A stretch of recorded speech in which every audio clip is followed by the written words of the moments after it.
Olá a todos, é com grande alegria e com senso de responsabilidade que recebemos o convite da Casa Espírita Luz e Caridade Allan Kardec para falar um pouco mais sobre Jesus e seus ensinamentos.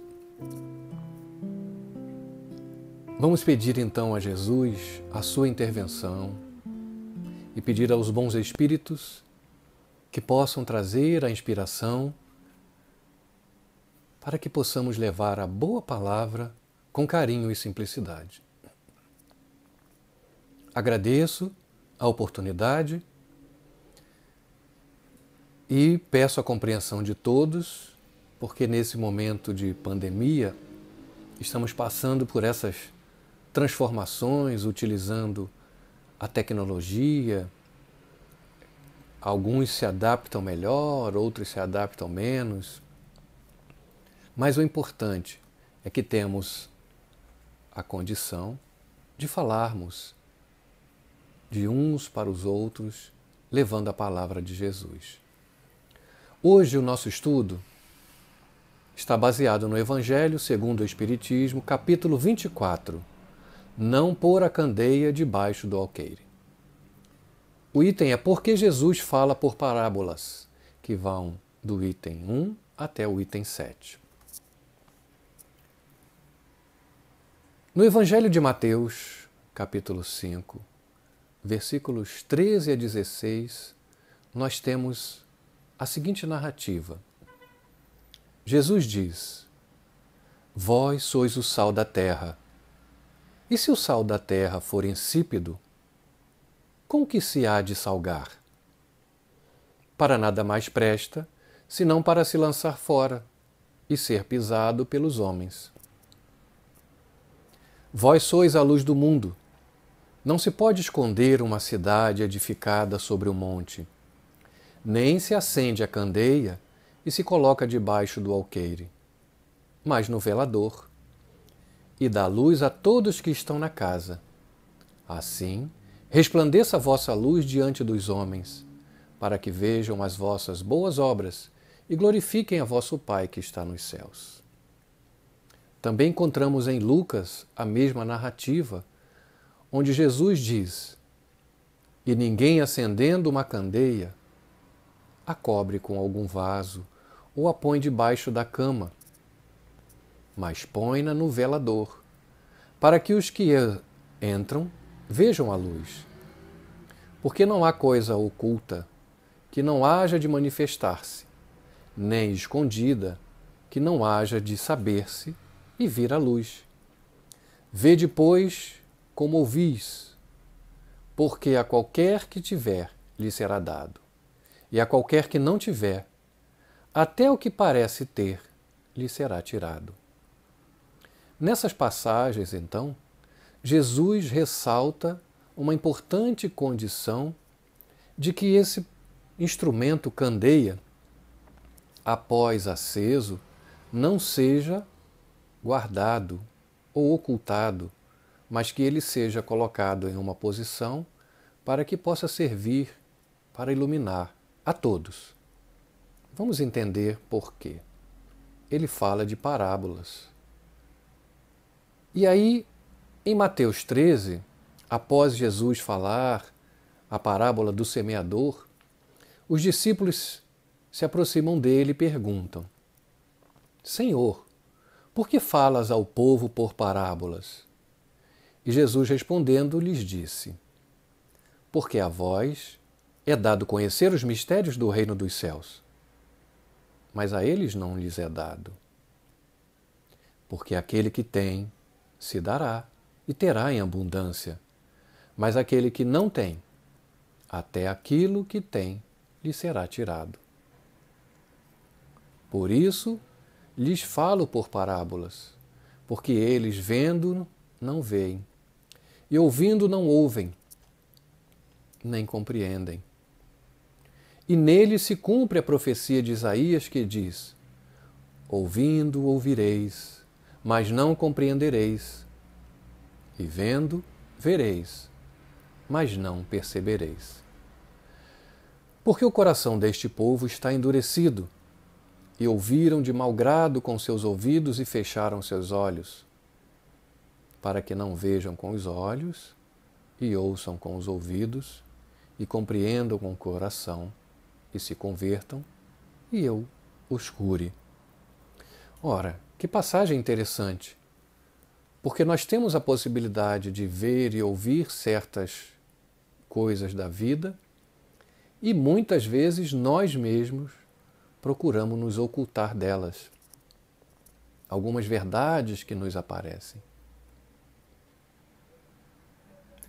Mas é de causar admiração quando Jesus diz que a luz não deve ser colocada debaixo do alqueire, quando ele próprio constantemente oculta o sentido das suas palavras sob o véu da alegoria. Uma alegoria que nem todos podem compreender, como ele mesmo afirmou. Mas ele tem o cuidado de levar o esclarecimento dessa alegoria aos seus discípulos. Ele se explica dizendo aos seus apóstolos: falo ao povo por parábolas porque não estão em condições de compreender certas coisas. O povo vê, o povo olha, o povo ouve, mas não entende. Por que não entende? Porque ainda está na fase da infância.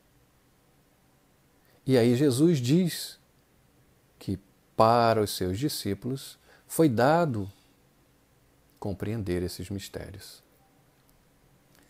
Notemos que muitas das parábolas de Jesus, até hoje, nós temos alguma dificuldade de entender. Precisa-se de algum estudo, de algo mais, de um conhecimento. Então, Jesus procedia com o povo como se faz com as crianças, cujas ideias ainda não estão desenvolvidas. Desse modo, ele indica o verdadeiro sentido da sentença: não se deve pôr a candeia debaixo do alqueire, mas sobre o candeeiro, a fim de que todos os que entrem a possam ver. Esse sentido não significa que se deve revelar inconsideradamente todas as coisas. Todo ensinamento deve ser proporcional à inteligência daquele a quem se queira instruir, porquanto há pessoas a quem uma luz, por demais viva, deslumbraria, sem as esclarecer. Então, repetindo, é como se levássemos o ensinamento da faculdade para crianças que estão na alfabetização. As gerações também dos povos têm a sua infância, têm a sua juventude e sua maturidade. Se nós formos analisar a história dos povos, vamos observar isso. Cada coisa tem que vir na época própria. Se nós conversarmos com alguns agricultores, eles vão nos ensinar que uma semente lançada à terra fora da estação não germina.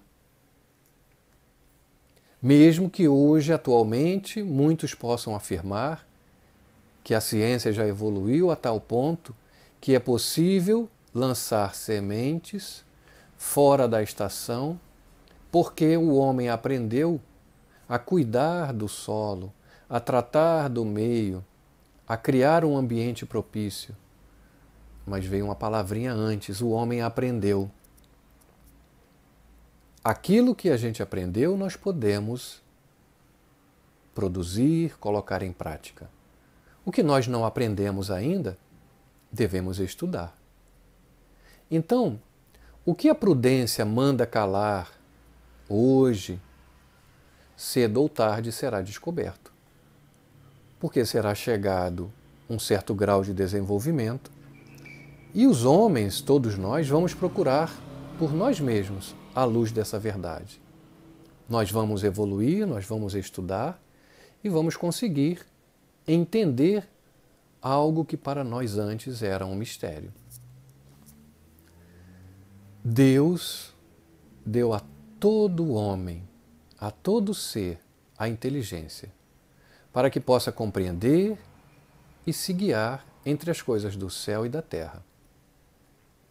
Então devemos raciocinar sobre a nossa fé.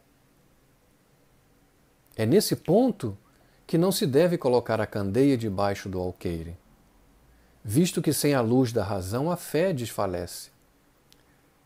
Precisamos usar a nossa fé raciocinada. Precisamos entender e estudar. Então, se a própria sabedoria de Deus, a providência gradualmente revela as verdades, é claro que a desvenda à proporção que a humanidade vai se mostrando amadurecida para entender, para receber. Então Deus não esconde as verdades, não a coloca sob o alqueire. Ela vai revelando gradativamente. Os homens, porém, que entram a conhecer essa verdade, que desvendam essa verdade, em alguns momentos da história, e a hoje ainda vemos isso, ocultam essas verdades para aqueles que têm menos conhecimento. Qual é a intenção? Do domínio. Então, o conhecimento foi algo que na história da humanidade se utilizou como poder. Assim como o dinheiro, o conhecimento tem a capacidade de dominar povos, pessoas, até mesmo de escravizar. São esses que utilizam o conhecimento para o domínio, para o poder, para a escravização. Esses colocam a luz debaixo do alqueire, a luz do seu conhecimento. Nós vimos isso acontecer nas religiões. Muitas religiões têm seus mistérios. Esses mistérios, durante muito tempo, tiveram a proibição para o exame, para a análise, para um debate sadio, para o conhecimento. Mas ao passo que as religiões foram ficando para trás e a ciência, junto com a inteligência, foram avançando, romperam o véu daquilo que era misterioso. Então as religiões, muitas delas tiveram que se adaptar para continuar dominando. Nesse ponto a fé desfaleceu porque perdeu o sentido da parte raciocinada. A fé tem que ser um conjunto de uma tríade, como nos ensinou Emmanuel. A religião, a filosofia e a ciência. Esse triângulo, ele serve de base para a composição da nossa fé, do nosso conhecimento, para que possamos nos desenvolver melhor, para que possamos nos transformarmos. A parábola da candeia, ela faz uma alusão a um procedimento comum daquela época de Jesus. E se nós voltarmos há poucos anos aqui, há uns 50 anos, 100 anos, vamos pegar aqui mesmo no Brasil a utilização do lampião. A candeia, o candeeiro, era uma luminária, o instrumento pelo qual se iluminava o ambiente escuro. O alqueire era o medidor da quantidade de óleo. Então se utilizava o alqueire para preencher a candeia da quantidade de óleo, que tinha o pavio, e esse pavio era aceso. E essa candeia servia para iluminar a escuridão durante o tempo em que houvesse óleo. Ao ser consumido o óleo, a candeia se apagava. No estudo da FEB, nós podemos ver o nosso querido Haroldo Dutra nos convidando a uma nova visão dessa parábola de Jesus. Quando Jesus nos convoca ou sugere que não devemos colocar a candeia que serve para iluminar debaixo daquilo que serve para medir. Esse raciocínio pode ser conduzido também da seguinte forma: o conhecimento, a luz, não deve ter ser feito por medida, por egoísmo. O medidor, ele vai sendo utilizado para ir preenchendo e não para ocultar. Essa é a ideia do medidor. Para você ir gradualmente ajudando a quem não tem o conhecimento a despertar sobre esse conhecimento. Assim como nós fazemos com a criança. Vamos gradualmente dando a ela a capacidade de adquirir conhecimento. Mas vamos entender o que é parábola.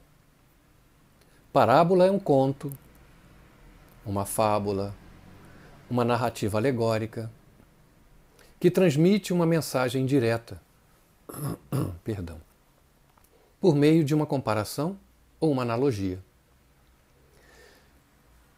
No Evangelho, na Bíblia, Jesus falou 32 parábolas. Muitas parábolas de Jesus contêm ensinamentos que até os dias atuais nós temos dificuldade de entender. Nós temos olhos para ver, para ler, ouvidos para ouvir, mas ainda assim temos a dificuldade de entender. Então Kardec pergunta: qual proveito pode o povo tirar dessa multidão de parábolas cujo sentido se conservava impenetrável? Jesus somente se exprimiu por parábolas sobre certas partes de modo abstratas da sua doutrina. Não foi sobre tudo. Há muitas parábolas que nós conseguimos identificar com clareza. As outras, Jesus fez a prática. Praticou a caridade para com o próximo, a humildade como condições básicas da salvação. Tudo o que disse a esse respeito fica claro, explícito e sem ambiguidade alguma. Porque quando ele ensinou sobre o amor ao próximo, ele praticou. Sobre o perdão das ofensas, ele praticou. Sobre como caminhar com aquele que está sofrendo, ele praticou. Ele mostrou o amor em sua infinita condição.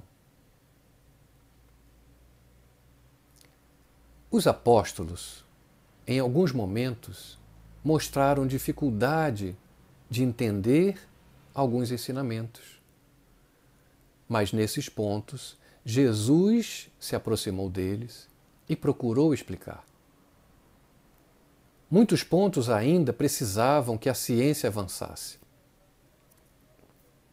Eles entenderam porque receberam de Jesus essa preparação. Nós estamos agora em uma nova era, em que o Espiritismo, através da ciência, trouxe revelação para que nós possamos entender esses sentidos. O Espiritismo projeta uma luz sobre essa imensidade de pontos obscuros. Não lança, porém, de forma inconsiderada.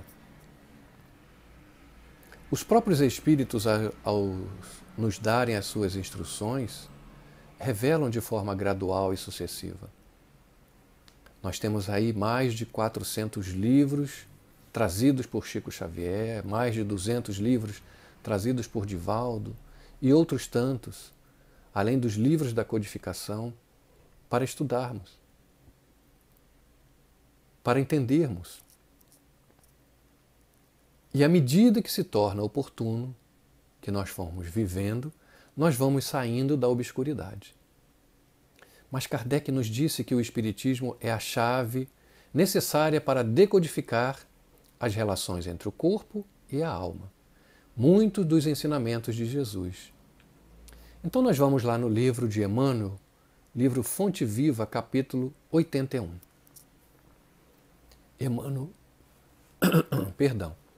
Emmanuel nos ensina assim. Muitos aprendizes interpretaram semelhantes palavras do Mestre como apelo à pregação sistemática desvairaram-se através de veementes discursos em toda parte. Muitos de nós entendemos que Jesus estava falando que colocar a candeia sobre o candeeiro era sair fazendo palestras, sermões, em todo lugar. Em verdade, o sermão edificante e o auxílio fraterno são indispensáveis na extensão e no entendimento dos benefícios divinos da fé. Sem a palavra é quase impossível a distribuição do conhecimento. Sem o amparo irmão, a fraternidade não se concretizará no mundo. Mas essa narrativa de Jesus atinge muito mais além. Atentemos para o símbolo da candeia. A claridade da luz consome o óleo, consome força, consome o combustível, consome energia. Sem o sacrifício da energia ou do óleo, não há luz. Nossa existência, então, é a candeia viva. Nós somos a candeia. Da candeia viva, nós fomos ao livro Parnaso de Além Túmulo, que é a primeira obra psicografada por Chico Xavier. Fomos ao irmão Luiz Pistarini, que trouxe para a gente o seguinte verso, intitulado No Estranho Portal. No último instante, a lágrima dorida resume as ânsias da existência inteira, e a saudade é a tristonha mensageira que engrinalda de angústia a despedida. A antevisão do fim de toda a vida obscurece a tela derradeira, e a noite escura se distende à beira da suprema esperança desvalida. Um golpe, um sonho e excelsa clarinada anuncia outra vida renovada. Brilhando além da lápide sombria, apagou-se a candeia transitória e a verdade refulge em volta de glória aos clarões imortais do novo dia. Então esse irmão nos mostra que nós somos a candeia. Enquanto estivermos aqui no mundo, a candeia acesa deve ser utilizada para o nosso caminhar, pois chegará o momento em que a candeia se apagará, o óleo será consumido e nós retornaremos para a vida eterna, para prestar contas a Deus, a nossa razão, sobre o que foi feito do óleo que nos foi dado, como distribuímos esse conhecimento, como nós também o utilizamos, porque cada vez que nós acendemos a candeia, somos o primeiro a ser iluminados. Muita vez queremos iluminar o caminho do próximo. E aí a luz pode ofuscar. Ela tem que ser utilizada para iluminar, para aclarar. Emmanuel então nos conclui no livro dizendo: prega, pois, as revelações do alto, fazendo-as mais formosas e brilhantes em teus lábios. Insta com parentes e amigos para que aceitem as verdades imperecíveis. Mas não esqueça que a candeia viva da iluminação espiritual é a perfeita imagem de ti mesmo. Transforma as tuas energias em bondade e compreensão redentoras para toda a gente, gastando para isso o óleo da tua boa vontade, na renúncia e no sacrifício. E a tua vida em Cristo passará realmente a brilhar. Ora, nós somos a candeia. Nós temos que utilizar esse óleo em favor do bem, em favor do nosso desenvolvimento, ajudando os nossos irmãos, assim como ajudamos a nós mesmos, amando ao nosso próximo, assim como amamos a nós. Esta é a segunda lei e mandamento maior que Jesus nos ensinou. Então vamos utilizar essa candeia, essa chama, esse amor, a benefício do Evangelho de Jesus. Lá no livro Voltei, trazido pelo irmão Jacó, vocês lembram que ele nos conta que ao desencarnar, ele que foi presidente da Federação Espírita Brasileira, que participou de muitos trabalhos em favor do próximo, que participou de reuniões mediúnicas, doutrinando espíritos rebeldes, ao desencarnar ele notou que não tinha desenvolvido a luz própria. Então ele ficou triste, pois foi recebido junto da equipe de Bezerra de Menezes, com outros espíritos, e cada um tinha a sua luz. Ele não conseguiu observar a luz nele. E à medida em que ele começou a trabalhar e observar melhor os trabalhos no mundo espiritual, ele começou a perceber de novo que uma luz brilhava ao redor dele.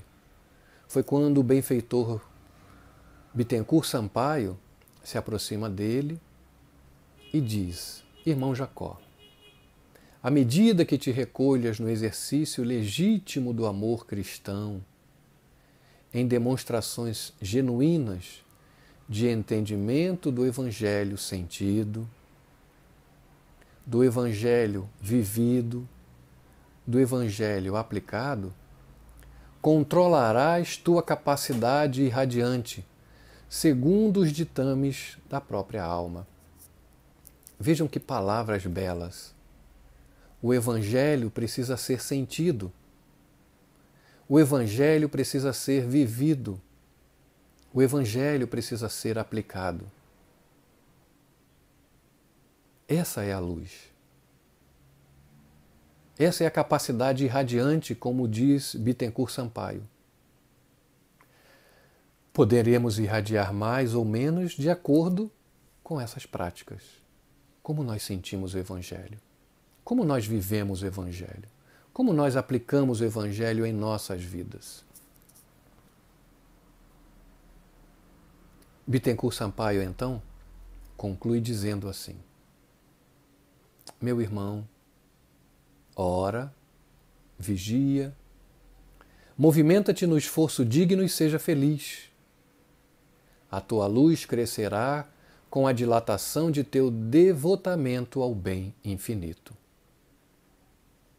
Essa lição serve para nós, para cada um de nós. O esforço digno nós temos em nossa mente. A lei de Deus está transcrita em nossa consciência. A candeia somos nós.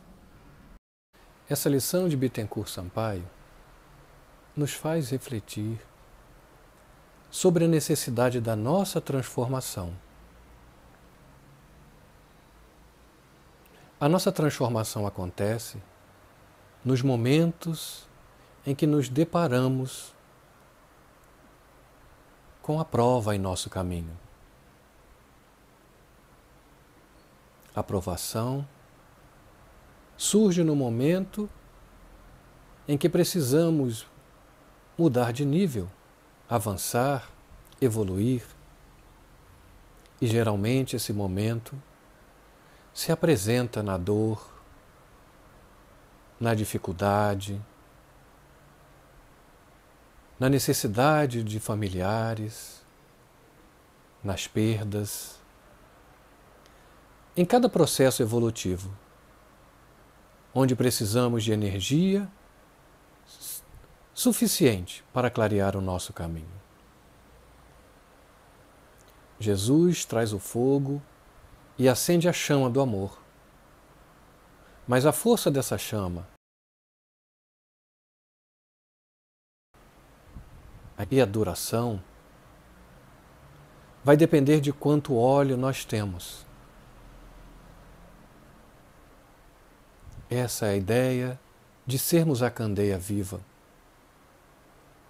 Quando nós orientamos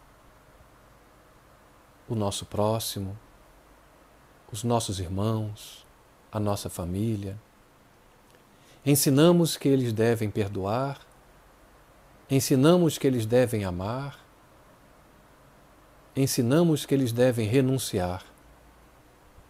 E então chega o nosso momento. Momento da prova, momento do exemplo. Eu trago aqui uma ideia. Imaginemos estar numa caverna escura e ela tem duas saídas, uma saída na direita e uma saída à esquerda. A saída à direita, eu olho e vejo uma luz. A saída à esquerda, eu olho e não vejo a luz. Mas uma voz surge dizendo: vem por aqui. Na minha simplicidade, eu vou dizer a vocês: vou preferir ir em direção à luz. Vou sair pela direita. Vou sair por este caminho, nesta direção. Apenas exemplificando para dizer que palavras lançadas sem luz vão parecer esse chamamento na escuridão. E de um lado eu vejo a luz, mesmo sem palavras, tenho a tendência de seguir nessa direção. Então o que Jesus está nos exortando é para que não tenhamos apenas palavras, para que brilhemos a nossa luz. Como vemos aqui em Lucas, a candeia do corpo é o olho. Sendo, pois, o teu olho simples, também todo o teu corpo será simples e luminoso. Mas se for mau, também o teu corpo será tenebroso e mau. Vê, pois, que a luz que há em ti não sejam trevas. Se, pois, todo o teu corpo é luminoso, não tendo treva em parte alguma, será todo luminoso, como quando a candeia te alumia com seu resplendor. Isso está em Lucas, capítulo 11, versículos 33 a 36. Mais uma vez, exortando-nos para que nossa luz interior resplandeça no exercício e na prática, sentindo o Evangelho, vivendo o Evangelho. Emmanuel, no prefácio do livro Vinha de Luz, nos diz: se a candeia ilumina queimando o próprio óleo, se a lâmpada resplandece, consumindo a energia que a usina lhe fornece, ofereçamos a instrumentalidade de nossa vida aos imperativos da perfeição, para que o ensinamento do Senhor se revele, por nosso intermédio, aclarando a senda de nossos semelhantes. Assim, o Evangelho é o sol da imortalidade que o Espiritismo reflete com sabedoria para a atualidade do mundo. Brilhe vossa luz, proclamou o Mestre. Procuremos brilhar, repetimos nós. Então que nos esforcemos, queridos irmãos, nesta senda de não só usar as palavras, mas sentir e viver, praticar e amar o Evangelho com todo o nosso esplendor, com toda a nossa força, sabendo que nos momentos da prova, nos momentos da dor, Jesus estará conosco. São para esses momentos que nós estudamos. São para esses momentos que nós nos preparamos. Assim como as provas na escola servem para nos testar e possibilitar avançar de nível. Vamos avançar. E avançar juntos, dando a nossa mão. se eu puder gerar um pouco de luz para clarear o meu caminho e o caminho daqueles que estão ao meu redor, vamos fazer juntos. E cada um de vocês brilhe a vossa luz. Agradeço por esta oportunidade. Espero que tenhamos usado de boa palavra e rogo a Jesus que visite a casa de cada um de vocês, levando amor e paz. A paz que só Jesus sabe dar. Fiquem com Deus.